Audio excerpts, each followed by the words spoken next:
Bom dia, editor da revista Ópera. Como está você? Bom dia, Mauro. Bom dia a todos e todas. Estou bem, agradeço estar aqui mais uma vez na revista Fórum para discutir com você. Obrigado por ter aceitado o nosso convite. E agora, Gilberto Maringoni. Bom dia, Mauro. Bom dia, Pedro. Bom dia a todo mundo que está nos assistindo. Situação tensa em São Paulo, né, Mauro? Estava ouvindo você falando aí. Vamos falar sobre isso já, mas antes vamos falar de algo mais importante, Pedro Marinho, que é anunciar para amanhã o dia do aniversário de Gilberto Maringoni. Gilberto Maringoni. Esse jovem atleta, nadador quase profissional. Mauro, você faz isso para você se distanciar de mim. Nós somos da mesma geração, mas eu subo um degrau, você fala, eu continuo jovem, você está envelhecendo. Por alguns meses só, por alguns meses apenas. Parabéns adiantado. Amanhã eu vou te dar parabéns, né? O dia do seu aniversário mesmo, mas obrigado. No ar fica já o parabéns. O Pedro é que é novinho, é o único de cabelo preto aqui, não pintado, né? Não tem nem 30 anos, Maringoni. Saiu das fraldas. Né? Outra coisa. Bom demais. Eu queria exatamente começar falando de São Paulo. Ontem nós entrevistamos aqui a Maíra Recchia.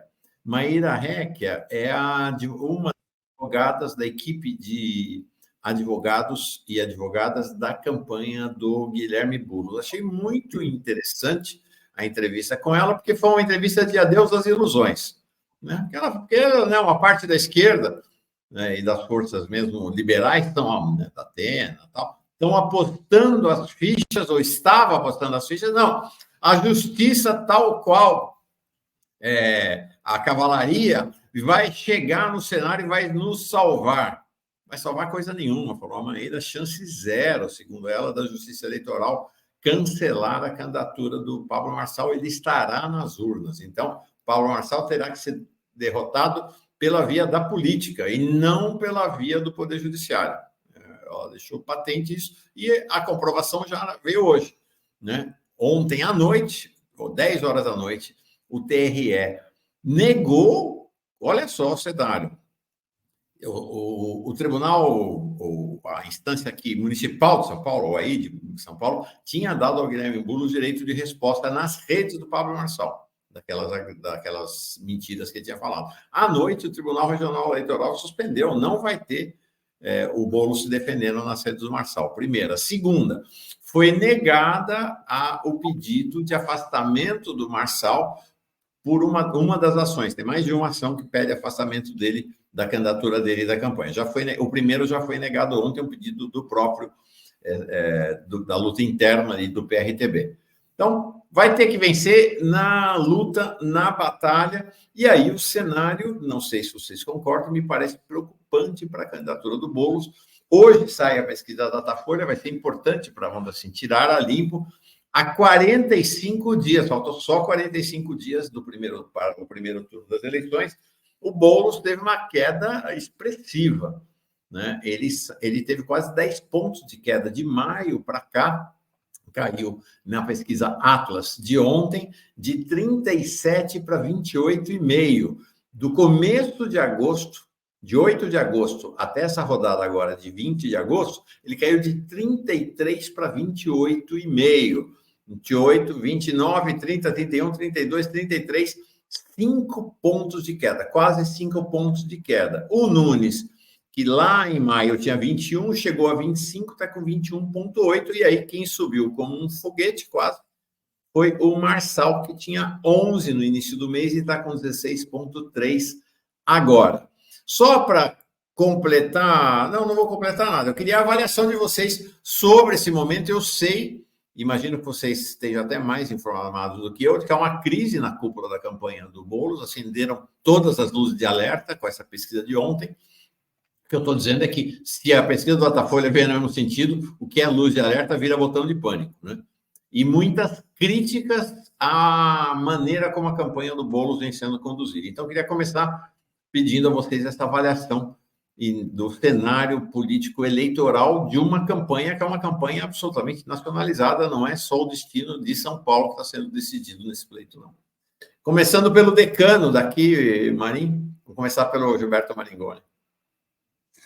Bom, Mauro, a campanha eleitoral de São Paulo parece ter se tornado a campanha do Pablo Marçal, né? Ele pauta a eleição, pelo menos desde o primeiro debate, do que tem isso, 10 dias, ele ocupa um espaço que estava vago, que é esse espaço do bolsonarismo, não o bolsonarismo formal que estava nas mãos do Ricardo Nunes, mas daquele comportamento da rebeldia da direita, né?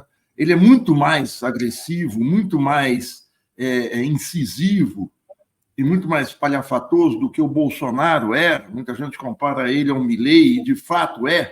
O Bolsonaro parece até alguém mais civilizado do que ele, se é que isso é possível, mas nos debates o Pablo Marçal, ele jogou aquela série de calúnias e o que ele fez foi botar na prática aquela famosa teoria da agenda, né? A teoria da agenda é uma formulação feita no final dos anos 60, na disputa das eleições americanas de 68, entre o George Humphrey, o candidato democrata, e o Richard Nixon, o candidato republicano. O Nixon procurou usar uma tática de campanha muito inteligente, que era não colocar suas ideias por inteiro na campanha, mas estabelecer quais eram os temas a ser pautados na campanha. Então, o tema você não pega e acusa o seu oponente de alguma coisa, mas você joga no ar determinado tema, como, por exemplo, eficiência administrativa, corrupção, Vietnã. E aí isso foi detectado na época por 2 estudiosos de comunicação dos Estados Unidos que disseram o seguinte: mais importante do que a ideia que você está colocando é o que você está colocando. A situação, por exemplo, do lulismo, a situação da Lava Jato virou há 10 anos para cá, não é por conta só das acusações de corrupção feitas ao PT, ao Lula, ao entorno do PT, mas é porque o tema corrupção passou a ser dominante na esfera pública brasileira. O que o Pablo Marçal fez? Ele botou o tema ataques pessoais. Ele começa a atacar um e outro de ser cheirador de cocaína. O que ele obriga os outros a fazerem?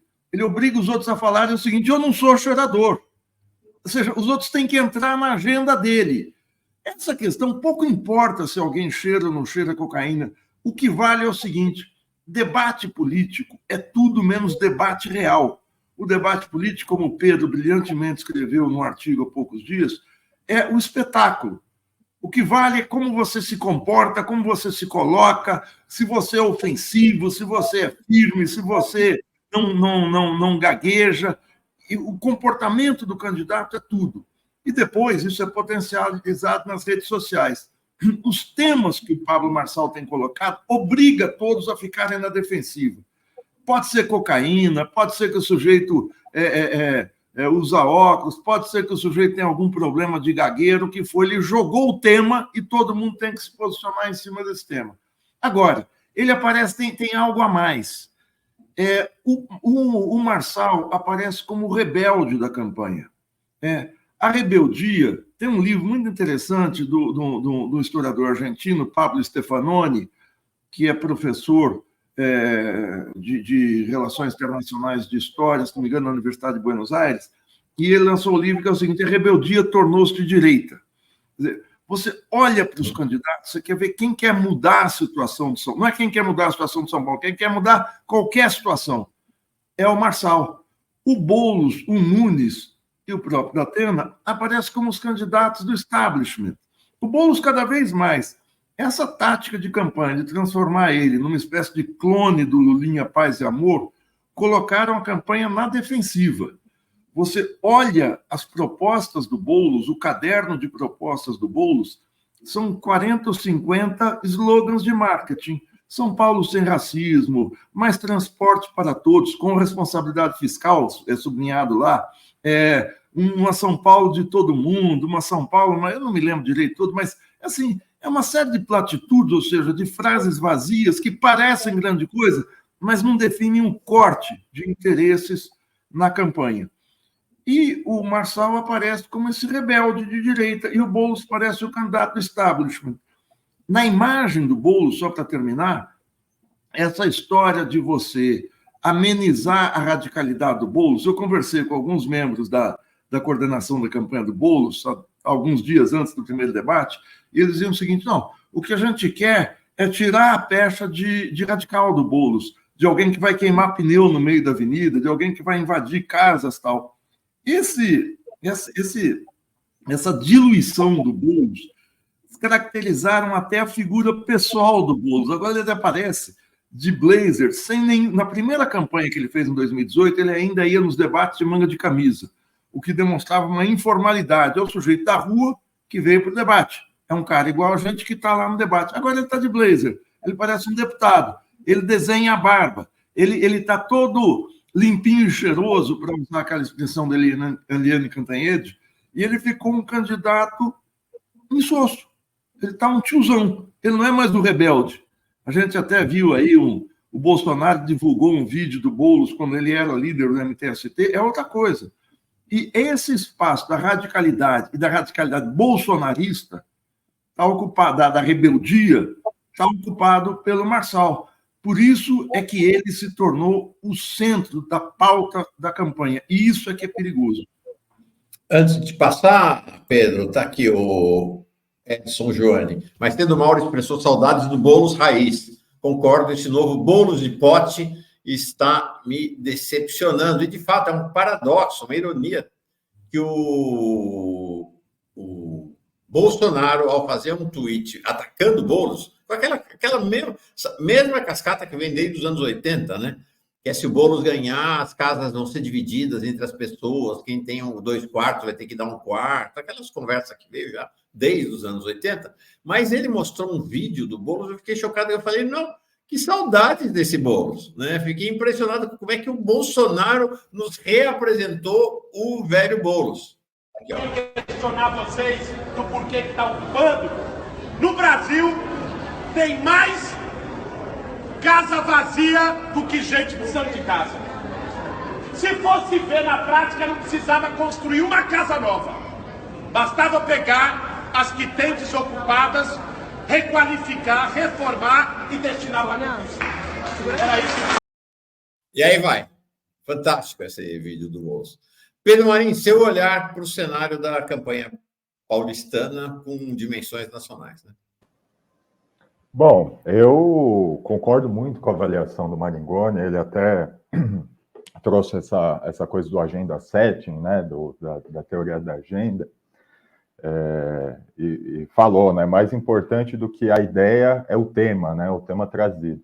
E eu estava ouvindo ele falar e já ia, quando fosse minha vez, já ia dizer, né, mas ele já disse que, às vezes, até mais importante do que o tema é a forma como se explora o tema, né? Porque a gente, às vezes, na esquerda, eu acho, a gente tem uma certa tendência a pensar estética ou forma de uma coisa muito curiosa, mas como se fosse simplesmente uma camada de verniz que a gente coloca sobre as coisas. E, na verdade, a estética e a forma comunicam o que as coisas são também. A estética e a forma, em alguma medida, elas são formadas pela essência das coisas, né? Quer dizer, aí, citando um outro teórico da comunicação, né, o McLuhan dizia, né, o meio é a mensagem. Quer dizer, a mensagem, existe uma relação dialética aí entre forma e conteúdo. O conteúdo estabelece um tipo de forma e esse tipo de forma estabelece, por sua vez, um tipo de conteúdo, um tipo de comunicação. E eu acho que eu concordo muito com a avaliação do Maringoni, até a sua, Mauro, de que assim, as pessoas não estão esperando hoje mais um candidato que se pareça mais ou menos como os outros candidatos, ou que se pareça mais ou menos como um genro que as pessoas gostariam de ter. E aí eu chamo a atenção para algumas coisas. Veja, o Boulos, a gente sabe da trajetória dele, ele seria o homem da habitação, da questão da moradia. No entanto, o candidato que está chamando favelas de campo de concentração, como a esquerda deveria fazer, ou seja, ter essa postura insurgente, essa postura que não aceita a realidade tal como é o Pablo Marçal. E qual é a proposta dele para resolver o problema das favelas? Ele diz que vai fazer mutirões, o que é uma proposta que, se a gente olhar para São Paulo especificamente, foi uma coisa que avançou muito na prefeitura da Erundina. Tem bairros inteiros em São Paulo, como Cidade Tiradentes, que foram construídos fundamentalmente no esquema do mutirão. E ele diz, e ele ainda diz para as pessoas, se eu ganhar, você não vai viver mais numa casa de lata. Eu só peço de você a sua disposição para trabalhar, a sua disposição para a gente fazer o mutirão. Os materiais a prefeitura vai entregar. Quer dizer, em alguma medida, o Pablo, mais do que reivindicar uma certa rebeldia, uma rebeldia, digamos, como forma, essencialmente traz posições que deveriam ser da esquerda, que são posições de esquerda. Você resolveu o problema da moradia, você ter primeiro essa postura em relação ao que é o problema das favelas em São Paulo, e você propor que as pessoas se mobilizem, que a prefeitura seja um elemento de mobilização para as pessoas resolverem o problema da moradia, é uma pauta clássica de esquerda. Então, assim, isso se funde, eu acho, com uma sociabilidade que é uma coisa que está mudando, né? Quer dizer, para mim já são alterações muito impressionantes, eu imagino para vocês que viram mais coisa, né? Mas que é essa coisa do niilismo, né? As pessoas têm niilismo como um certo, digamos, uma certa postura de que nada é sério, de que as coisas não fazem muito sentido, esse tipo de coisa. Eu acho que hoje a gente tem uma coisa muito curiosa, que são os jovens muito nessa postura. Eu estava vendo, Mauro, vocês comentando aqui das casas de aposta, as bets, ultimamente. Eu tenho relatos aí de pessoas que dão aula, por exemplo, que os jovens fazem isso, fundamentalmente. No ensino público, escola estadual, os jovens estão nas salas de aula apostando no tigrinho. Quer dizer, é a volta da sorte, né? Como dizia aquela música do fundo do quintal. Os jovens dispostos a jogar o destino nas mãos do destino, de fato, porque não vem perspectivas muito concretas. E até os mais velhos, aí eu penso em gente de 40, 30 e tantos anos, assim, que está começando aquela coisa da formação da vida, do núcleo familiar, com uma perspectiva contrária, de que, bom, eu já perdi tempo demais. Então, se o jovem tem a percepção que ele não tem tempo a perder, essas pessoas que estão aí entrando na vida adulta mais estabelecida com a perspectiva de que perderam tempo demais. E isso, evidentemente, privilegia candidatos que têm essa postura de eu vou resolver os problemas para vocês.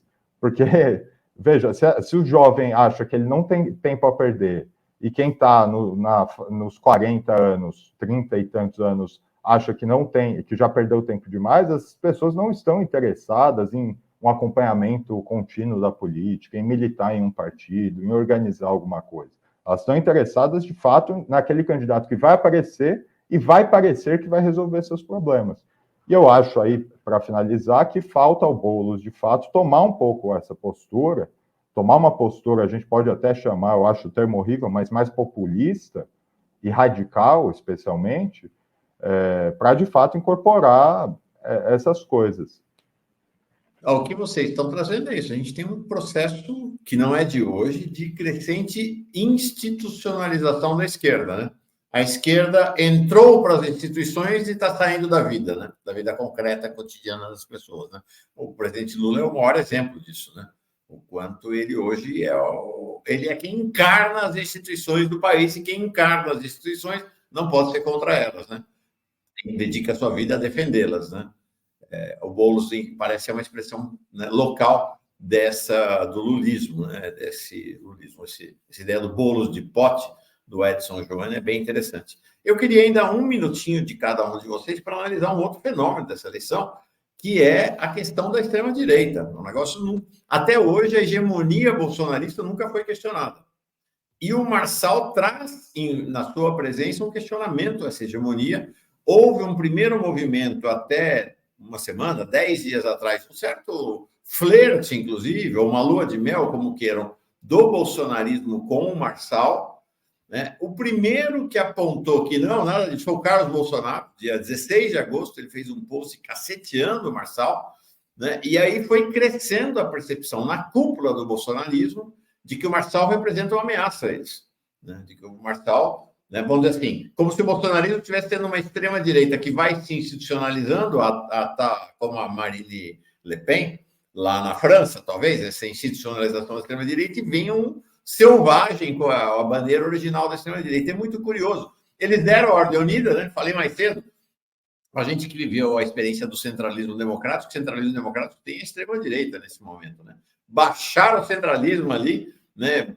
Bolsonaro, o Eduardo Bolsonaro, que tinha feito um vídeo bem simpático ao Marçal 15 dias atrás, ontem soltou um destruindo o Marçal, né? Um vídeo até com um tom até quase que elogioso ao Boulos para contrapor ao Marçal. Então, assim, tentando realmente segurar. E é muito interessante, eu vi o vídeo do Tarcísio, com o Nunes, né? Ontem um tweet dele, e é muito curioso, que eles estão enfrentando uma rebelião na base bolsonarista, né? Todos os comentários, né? Eu vi lá uma lista de 20 comentários logo depois do vídeo do governador, do Tarcísio, é pau nele, e defesa do Marçal. Dizeram, você está apoiando um cara que é um comunista, um cara que é esquerdista, um cara que é do centrão, um cara que é um traíra, o Marçal somos nós e tal. Então, eu queria um olhar de vocês para esse momento de crise da extrema-direita e do bolsonarismo tentando, aparentemente, retomar a hegemonia aqui em São Paulo. Mauro, eu acho que o Marçal tem uma qualidade. É o seguinte, dentro do caos, dentro da tragédia, o Marçal mostra uma qualidade importante. Ele é o primeiro quadro da extrema-direita, nesses anos pós-Bolsonaro, que se rebela contra o bolsonarismo e, aparentemente, se dá bem. Eu digo aparentemente, estou me enfiando nas pesquisas dos últimos dias. Nessa da Atlas que você mostrou aí, vamos ver se o Datafolha vai confirmar. Todos os que se afastaram do bolsonarismo no interior da extrema-direita se deram mal. Os exemplos mais gritantes são a Joyce Hasselmann e o Alexandre Frota. São dois bolsonaristas que se afastaram e foram aplastrados nas urnas. Perderam a eleição. A Joyce caiu de quase 1,5 milhão de votos para nada. Ela não conseguiu se reeleger. O Marçal, ao contrário, ele briga com o bolsonarismo sem bater de frente. Ele não critica o bolsonarismo. Quem critica é o Bolsonaro. Mas o que o Marçal está fazendo que ele segue os passos do Bolsonaro?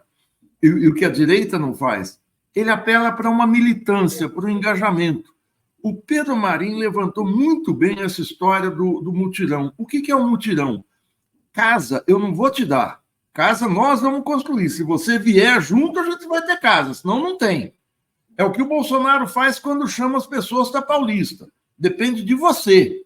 Então, esse apelo à militância, que é uma característica histórica da esquerda, do PT. Você se lembra? O PT sempre falava nas eleições de 20 anos atrás, o PT é um partido de chegada. Por quê? Porque na chegada, nos últimos dias, a militância vai para a rua e vira o jogo. Isso acabou. Qual é o discurso do Boulos da moradia, pegando o mote do Pedro aí? O discurso é o seguinte: eu já conversei com o presidente Lula, o primeiro lote de Minha Casa Minha Vida vai ser destinado para o bairro tal em São Paulo. Ele apela para o presidente. Você fica aí na sua, que é o político tradicional que o Pedro está falando. Eu resolvo seus problemas. Que é aquele velho slogan, lutando por você. Fulano de tal, né? Mauro Lopes, lutando por você. Você absorve as contradições da sociedade em você, a inquietação, a rebeldia, o descontentamento, e você vai resolver o problema. O Marçal não está dizendo que vai resolver problema algum, ele está jogando de volta para as pessoas. E aí ele se coloca numa posição ofensiva diante do próprio bolsonarismo. O bolsonarismo está com receio. Essa fala do Eduardo Bolsonaro e as manifestações do próprio Bolsonaro vão durar até o tempo em que a candidatura do Nunes se mostrar viável. Se ele desabar, eu não sei se os bolsonaros vão apoiar o Marçal, mas vão se desgrudar do Nunes. Por quê? Porque o Bolsonaro não quer ficar aliado ao fracasso. O Bolsonaro ficar aliado ao fracasso é o fim da linha. E o Marçal está imprimindo um novo tipo de bolsonarismo, que é o Milei. Qual é a diferença básica do Milei com o Bolsonaro na entrada dele na presidência da República? Usar um linguajar político clássico aqui, o Bolsonaro é processual. O Bolsonaro chegou no governo e começou a construir as condições para dar o golpe, ou seja, para implantar o que ele quer, o programa máximo dele, vamos dizer assim, todas as suas propostas. O Milei não fez isso. O Milei aproveitou os 100 dias. 100 dias é uma expressão que o Roosevelt usou nos anos 30, que é o seguinte: o governante, quando chega ao governo, ele tem que fazer o que tem que ser feito nos primeiros 100 dias, enquanto a legitimidade das urnas está quente, enquanto ele não enfrentou desgaste natural de governo, enquanto não teve problema, denúncia aqui, denúncia ali, ele vai e bota inteiro o que ele quer. O Milei chega na presidência botando aquelas 600 leis em pauta. Claro que daquelas 600, o miolo dele deviam ser 30, 40, até menos. Mas ele choca a opinião pública, ele espanta o establishment político e ele levanta poeira. Quando levanta poeira, aí ele coloca o que ele quer. Ou seja, ele não é processual, ele vai direto, ele vem... Então, é isso que o Marçal está fazendo. Por fim, eu quero colocar em dúvida um pouco essa tática dos 3 candidatos, o Nunes, o Boulos e o Datena, de não irem ao debate... Que a Tabata não entrou. Que a Tabata não entrou, registre-se. A Tabata não entrou. Que é o seguinte, com essa história da Justiça do TRE de São Paulo manter a candidatura do Marçal e depois, essa de ontem à noite, de não retirar das redes os recortes que ele faz dos debates, porque é isso que importa, o debate chega nas pessoas pelo celular, não é pela TV, é pelo TikTok que eu faço. Se os candidatos se sentirem compelidos a irem, e agora o Marçal participando, o Marçal obviamente vai alegar a vitória. Vai falar, vocês fugiram, mas vocês tiveram que vir aqui conversar comigo. Para isso, eu não sei a campanha do Nunes e a campanha do Datena. A campanha do Boulos me parece desaparelhada. Desaparelhada é o seguinte, despreparada. Eu vi um vídeo do Boulos anteontem, um dia antes de sair a pesquisa da Atlas. É horrível. É um negócio do coraçãozinho, que não quer dizer absolutamente nada, nada, nada. Diante de uma sociedade que está em ebulição, diante de um país inquieto, diante de 1000 problemas, o que eu proponho? Coraçãozinho. Os símbolos de campanha são muito, muito fortes. Os 2 slogans que são vocalizados, só para terminar, nesse vídeo, são cópias de 2 slogans dos anos 90. Um é o Amor por São Paulo, que é o slogan do Maluf de 92. E depois, ele diz o seguinte, Boulos, eu não me lembro, era uma coisa do tipo, fazendo o que é necessário fazer. É o slogan do Covas, em 98. Covas, fazendo o que tem que ser feito. Então, ele não está te falando o que vai ser feito, ele insinua na sua cabeça que eu estou aí, sou pau para toda a obra. Mas, quer dizer, são slogans vazios, não definem nada. O Marçal vem assim na tua testa, você cheira cocaína, e você faz assim. Aí é um problema, né? Aí você fica... Eu imagino que debater, tá mesmo, um barata voa na campanha do Boulos. Deve ser. Bom, significativamente, o marqueteiro da campanha do Boulos, que é uma campanha comandada por marqueteiro, foi o marqueteiro do Dória, né? E o Rui Falcão, que fez essa campanha diluída do Lula, que está dirigindo a campanha do Boulos aqui em São Paulo pelo PT. A minha tese é que Lula quase perdeu a eleição, em parte por conta de tudo que o Bolsonaro fez. Pedro, preciso de comprovar. Você é o homem das provas, é um jornalista escavador. Mas a minha intuição é que o Lula, em parte, também quase perdeu a eleição pela orientação diluída que o Rui Falcão e o Edinho, que interviram na comunicação da campanha e dando um chega para lá no... Oh, meu Deus do céu. Me ajudem. Quem que era o Frank Martins. Quando saiu o Frank Martins. Aquela guarda que eles deram na campanha, eu lembro do Edinho falando, nós não vamos combater ninguém, nós não vamos confrontar ninguém, nossa é uma campanha propositiva, tal. Minha impressão é que aquela subida do Bolsonaro e a estagnação do Lula na reta final, minha intuição, não tenho provas para isso, né, mas tenho intuição, é que isso contribuiu muito para a quase derrota do Lula. Exportaram essa tecnologia para a Argentina, a gente viu no que deu, né? Exportaram lá para a Argentina, a gente viu no que deu, mas Extrema-direita, que olhar você tem para esse cenário da extrema-direita com essa crise bolsonarismo-Marçal? Bom, Mauro, primeiro essa coisa da campanha eu concordo, eu acho que sim, às vezes tem coisas tão simples assim que a gente esquece, né? Veja, política não existe uma dimensão do debate na política, existe uma dimensão da técnica, existe uma dimensão do preparo intelectual, sem dúvida. Mas a política, fundamentalmente, é movimento, é mobilização, é convencer as pessoas, e nesse sentido que a política, talvez esse seja o sentido mais importante em que a política se relaciona com a guerra, né? Você tem que manter a sua base mobilizada, e para isso você tem que estimular ela tem que querer se mobilizar. E essa perspectiva marqueteira, que está muito popular, eu não sei por quanto tempo isso funcionou. Eu sei que isso teve um desembarque aqui no Brasil forte na década de 90, mas mesmo assim eu não acho que funcionou tanto se a gente pegar a história brasileira, mas se insiste nisso, né?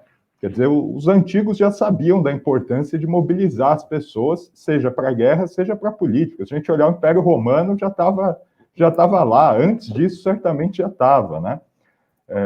Então, esse é um primeiro comentário. Quanto à questão do bolsonarismo, eu concordo com o Maringoni, assim.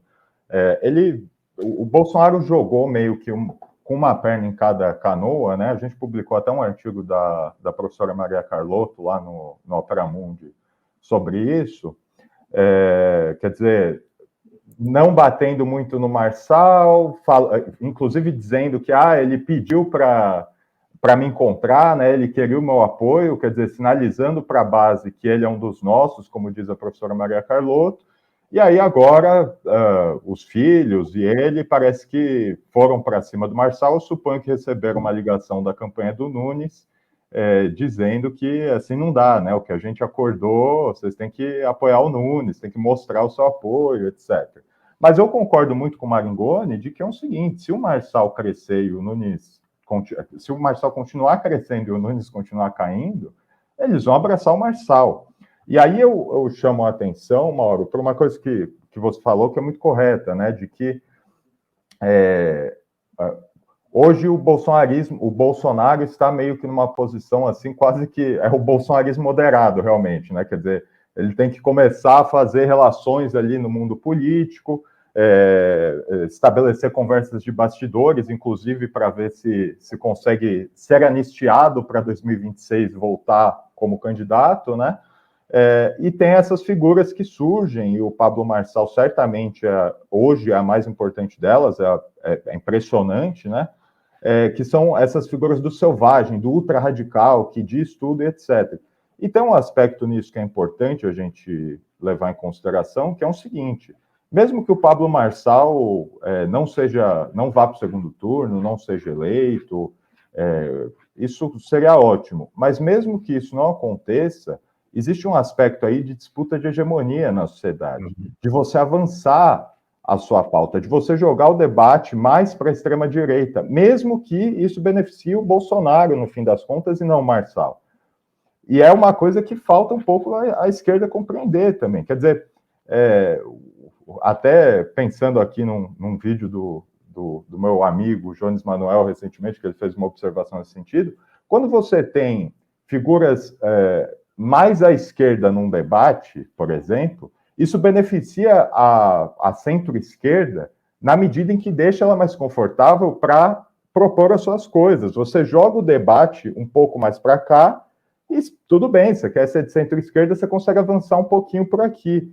E me parece que, assim, mesmo independente do que sair nas urnas em São Paulo em outubro, a gente tem esse problema para enfrentar. Quer dizer, o Pablo Marçal não vai morrer como candidato se ele perder as eleições em São Paulo. Então, eu acho que a gente tem que se atentar a isso. E, para finalizar, realmente, para além dessa questão de forma que eu disse, de que o Boulos tem que ser mais radical, a campanha, essa coisa até que o Maringoni falou, do coraçãozinho, não significa nada, e além do mais, eu me perguntaria se é o que as pessoas estão querendo, né? Nesse mundo conturbado em que a gente vive, incerto, em que as pessoas, como o Pablo Marçal diz, vivem em campos de concentração, imagino se elas querem um cara que te dá coraçãozinho ou um cara que te dá um pulso firme, que te dá um saco de cimento, ou que promete isso, né? Mas para realmente fechar, finalizar, o que eu acho que o que eu acho que é fundamental para a campanha do Boulos é o seguinte: tem que focar no Marçal. Eu reconheço que existe um risco nisso, eu reconheço que o Nunes ainda não é carta descartada, mas me parece que a chance do Marçal ir para o segundo turno com o Boulos é muito grande. E é necessário já fazer essa mudança, porque fazer essa mudança depois, no segundo turno, eu acho que não vai dar tempo. E aí tem um aspecto interessante. O Boulos pode se beneficiar numa disputa com o Marçal fazendo um apelo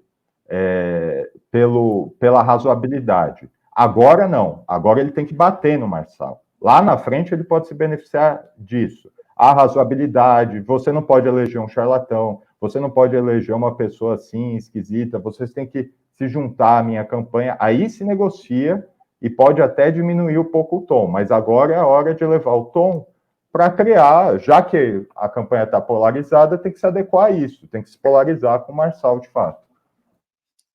É interessante, é sempre bom lembrar, né? Nós vivemos num país em que 60% recebe de 0 a 1 salário mínimo. Não é que 60% recebe 1 salário mínimo, é de 0 a 1. E 90% recebe entre 0 e 3 salários mínimos. Quem acha que vai construir uma política de esquerda antissistema, falando em ajuste fiscal e em perseguir quem ganha BPC, os mais miseráveis, acho que não entendeu o que é a sociedade brasileira, né? Indo lá nas reuniões do BTG para falar mal do BPC, não entendeu muito o que é a sociedade brasileira, mas vamos falar, vou aproveitar, Maringoni, aqui, 5 minutinhos, Maringoni, vou usar você mais um pouquinho. Pedro, me dá licença para usar agora a verve e a arte de Maringoni como professor de Relações Internacionais. Venezuela, ditador! Então, essa conversa aqui, que até o governo entra um pouco nessa conversa aqui, né? E ninguém fala da França. Essa aqui é a manchete ou o destaque do Le Monde hoje, né? O Le Monde hoje. A nova Frente Popular se diz pronta para governar, à espera de um encontro com Emmanuel Macron. E aí, na linha fina, como a gente diz, ou no olho, diz aqui que a Frente Popular deplora a tergiversação do Macron, que se recusa a tirar as consequências das eleições legislativas, ou seja, a vitória da Frente Popular e entregar o governo para a esquerda.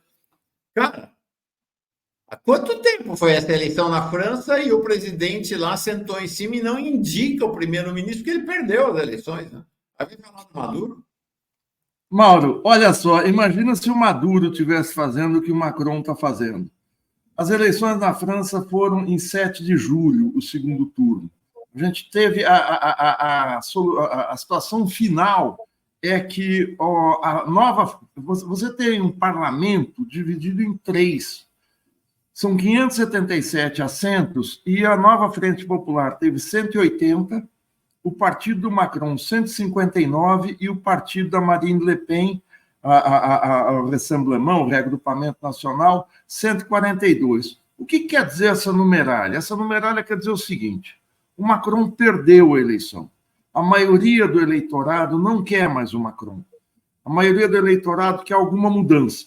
Que mudança é essa? Aí complica a situação, porque a esquerda teve uma expressiva votação e a extrema-direita também. Os dois rejeitam. O que os dois estão dizendo? Lá, a esquerda, a nova Frente Popular, foi contra o sistema, assim como a extrema-direita. Primeiro, eles querem dizer o seguinte: essa maneira de encarar a OTAN, de colocar a França nessa situação internacional que está na guerra contra a Rússia, sendo um biombo dos Estados Unidos, essa é uma das mensagens da situação. A outra é a queda do nível de vida da população. O Macron fez passar garganta abaixo das pessoas uma reforma da Previdência que tira direitos, ele fez por decreto, ele tem governado de maneira autoritária, e isso se expressou nas eleições. Bom, ele tendo perdido, o que ele tinha que fazer? Vamos compor o governo com as maiorias, vamos ver quem tem maioria. O problema, como eu disse aqui, olha só, vou colocar os números de maneira mais clara. A Nova Frente Popular, onde está o Mélenchon, onde está o Partido Socialista, onde estão os Verdes e onde está o Partido Comunista, tem, como eu disse, 180 votos. Para ter maioria, para indicar o primeiro-ministro, faltam 109 votos. O que isso quer dizer? Você tem 577 votos, para indicar o primeiro-ministro, você tem que ter 50% mais um. 50% mais um são 289. Então, para 289, quem tem 180, falta 109. O Macron tem 159 votos, faltam 130 votos para ele conseguir maioria. Ele tem que compor com outros partidos, arranjar 130 votos para si. E a Marine Le Pen tem 142, ela precisaria de 147 votos. Ela quem não tem chance alguma, porque o Macron é a centro-direita e você tem a esquerda moderada, até uma esquerda mais, não digo radical, mas uma esquerda mais incisiva na Nova Frente Popular. Marine Le Pen não forma governo. Quem vai formar governo, quem está disputando é o Macron e a Nova Frente Popular. O Macron está adiando permanentemente a formação do governo. Então, primeiro é porque vai ter Olimpíadas. Depois que passa as Olimpíadas terminaram dia 11, nós estamos no dia 22. Ele vai começar as negociações amanhã, dia 23. Isso não tem tempo para terminar, né? E, enquanto isso, o primeiro-ministro do Macron, derrotado, continua no poder. Ele está prolongando o mandato do primeiro-ministro. Qual é a tática do Macron? Vencer pelo cansaço. O que é vencer pelo cansaço? O que ele espera? Ele quer indicar um primeiro-ministro de direita moderada, mas de direita. Como ele pretende fazer isso? Ele quer reunir os votos da direita tradicional, aí os republicanos do partido do Sarkozy, que são 38 votos, ficam faltando ainda 92 votos. Onde é que ele quer colher esses 92 votos? Ele quer dividir a Frente Popular para ir para si os seus setores moderados, que são o Partido Socialista e os Verdes, e pegar mais lideranças regionais e montar essa maioria. Está muito difícil ele conseguir isso. Ele quer isolar o partido do Mélenchon, a França Insubmissa, que ele não quer no governo. Porque foi a França Insubmissa que nucleou a vitória da esquerda. Ele quer inverter o resultado das eleições. Sim. Não é um golpe, eu não posso falar que é um golpe, mas é uma malandragem próxima de um golpe o que ele quer fazer. Então, ele está adiando para tentar fazer essa divisão, prometer mundos e fundos para cada parlamentar. As pessoas acham que tática fisiológica só existe no Brasil, né? A França, um país elegante, o país da Revolução Francesa, isso não existe.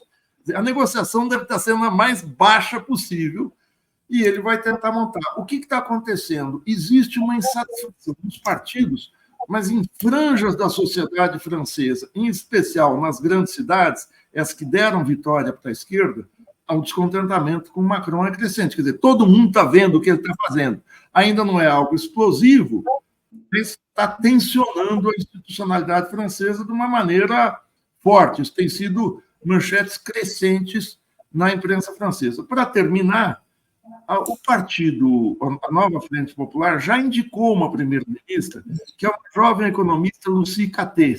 Ela é secretária diretora de finanças da Prefeitura de Paris. É como se fosse secretária de finanças. É uma jovem, tem 37 anos, é um rosto novo na política francesa, então não é o Macron, não é Le Pen, não é Mélenchon, é alguém importante, mas o Macron está cozinhando. Ele quer colocar o Xavier Bertrand, que é um cara de direita, ligado a ele, como primeiro-ministro. E esse embate para tentar, dentro das regras do parlamentarismo francês, inverter o resultado eleitoral. Mas não é uma inversão de nuance, é inverter totalmente, é manter o macronismo no poder. E isso vamos ver como é que vai se desenvolver. Agora, eu repito, se fosse o Maduro, era golpe. Era golpe. Está aí. Ela é a indicada, então, da Frente Popular, a Lucie Catté, para a primeira-ministra da França. Isso, por sinal, é um negócio interessante, né? Quem seria o primeiro-ministro na hipótese da vitória da Le Pen é também um jovem, né?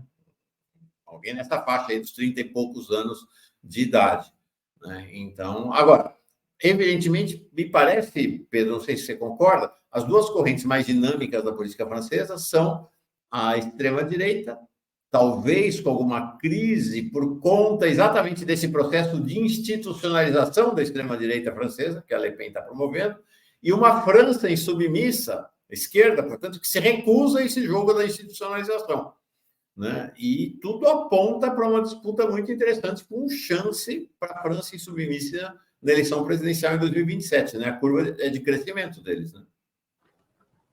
Perfeito. O França Submissa já vinha aí de uma construção, Mélenchon especificamente, né? Às vezes até apontado como irresponsável, né? Porque o grande perigo da extrema-direita, etc. E o que a gente viu na França, efetivamente, é o contrário, né? Quer dizer, a extrema-direita fez movimentos ali de tentar se conformar de alguma forma, mesmo que esteticamente, né?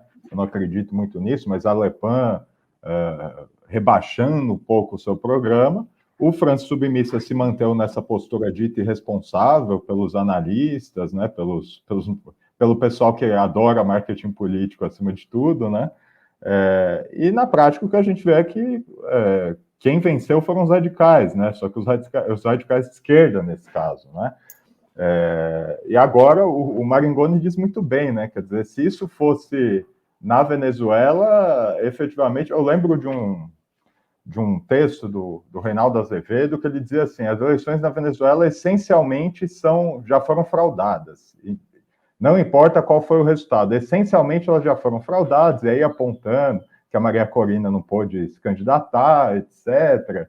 Eu fico pensando como descrever isso nesses termos, né? Quer dizer, você tem um resultado eleitoral, uma força ganha e você adia sem parar o resultado para conseguir negociar. Esse é um sinal também do estatuto da esquerda brasileira, né? Para uma parte expressiva da esquerda brasileira, o Reinaldo Azevedo virou herói, né? Virou uma referência de análise. Estamos mal. Estamos realmente muito mal. E aí, a França é França, o Brasil é o Brasil, né? Mas tanto na França quanto no Brasil. E aí, Maringoni, você encerra para nós o programa. Vamos continuar com a advogada Flávia Lefebvre para falar sobre a guerra contra o Twitter, o X. Tanto na França quanto no Brasil, apesar da enorme diferença entre os dois países, as forças dinâmicas da política são as forças antissistema. Só lembrando uma coisa, a campanha do Mélenchon, foi toda feita em comícios em praça pública, que é um diferencial. Os outros tentaram fazer, mas quem levou multidões para as ruas foi o Mélenchon. Isso na era das redes sociais, do TikTok, de tudo, em que as pessoas acham que reunir gente na rua não é vantagem. Não, foram grandes comícios. E aí o Mélenchon dava um show, porque ele é um orador, aí sim, no estilo Lula, aquele sujeito que fala e você não para de ouvir. Ele é um sujeito magnético para falar. Ele é o grande vencedor. Agora, ele tem essa... Não é nem grandeza, ele tem a percepção de que não seria bom ele ser o primeiro-ministro, né? Então, eles estão sendo hábeis em tentar emparedar não, mas tentar enfrentar o Macron, mas o Macron é muito, para usar a expressão brasileira, o Macron é muito malandro, gente. Isso é uma malandragem congressual muito rasteiro que o Macron está fazendo. Não ganhou manchetes aqui no Brasil, isso nem é noticiário, mas é uma tensão séria que está acontecendo na França. Ótima conversa com os dois. Maringoni, parabéns adiantado mais uma vez. Amanhã falamos no dia próprio do seu aniversário. Obrigado, Mauro. Obrigado. Seus textos me animam cada vez mais. Os teus também, Maringoni, mas esse Pedro é uma revelação. Esse artigo dele sobre o Pablo Marçal é para pendurar na parede. Mas parabéns, viu, Pedro? Excelente. Parabéns, legal. Obrigado, gente. Até a próxima. Obrigado. Obrigado. Até a próxima.